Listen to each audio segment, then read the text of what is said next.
about all of this in more detail and speak now to Sheikh Nawaf bin Al-Thani from Qatar. He's the founder and president of the Council on International Mediation.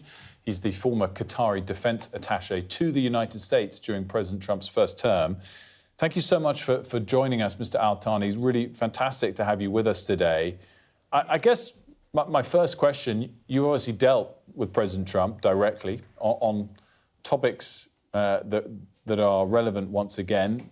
Do you read him as being totally committed to continuing and doubling down on his current strategy?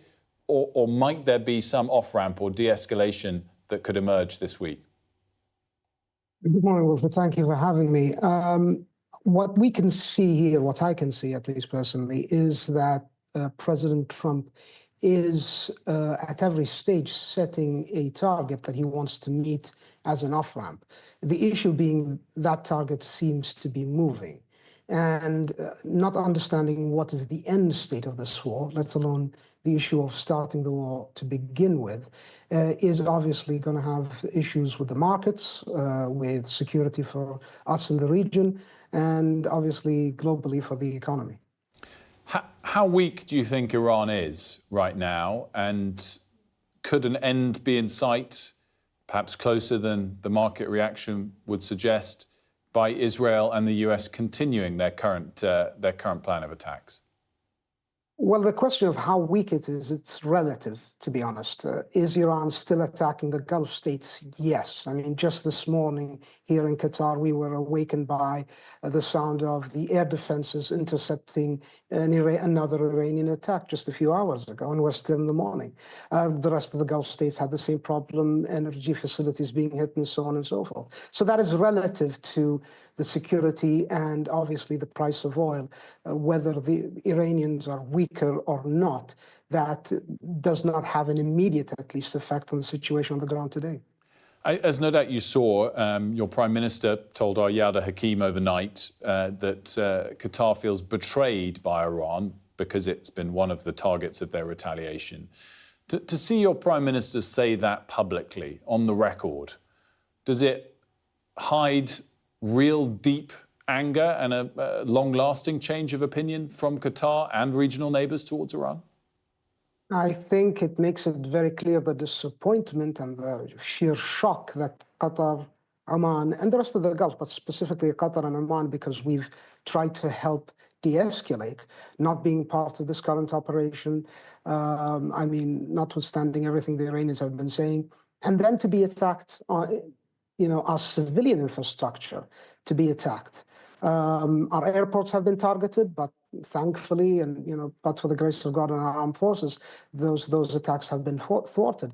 But it doesn't take a lot of imagination to see how those things could have been even worse, and it may still be. So I think that speaks to an honest view of disappointment and shock to the position that Qatar feels towards that betrayal. And I think that was a very, kind of precise and apt description of the situation that we feel here in Qatar. Gauge for me the scale of disappointment or anger towards the United States. Well, I think obviously being on the receiving end of the Iranian attack right now, most people here in Qatar are focused on being attacked by Iran. I think it is more confusion with the United States than anger. Confusion about, well, the reasoning of the war to begin with, but that's already done and, we're already in the war. But I think confusion about what the end state will be. Again, that moving goalpost of what is achievable and what can't be achieved and what would be viewed as an off-ramp. That is unclear to me. That is unclear to many who have studied and worked in this region for decades, especially in the defense and security arena. And that is worrying, to be honest. Gauge for me the scale of increase we've seen in oil and gas prices thus far.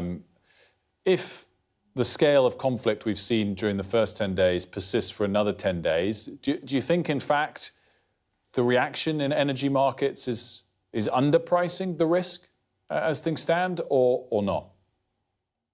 Well, I think, Wilfred, that you've made it very clear even this morning earlier when you mentioned just with the UK, the GDP may shrink by 1%. This will, I think, just get worse. I can't see a situation if the straits remain closed or partially closed. I mean, more importantly, if the oil production states don't feel the confidence to produce and export LNG and oil, that will definitely have a cascading effect on several sectors of global economy, not just the energy sector. And just that domino effect, unfortunately, as you know well, Wilfred, that even if the war ends tomorrow, you can't just put the brakes on the effects on the economy. So I think we're already in a bad situation. The question is, can we avoid getting in a much worse situation? Thank you so much for joining us, Nawaf Al-Thani. Really great to have you with us this morning. Thank you.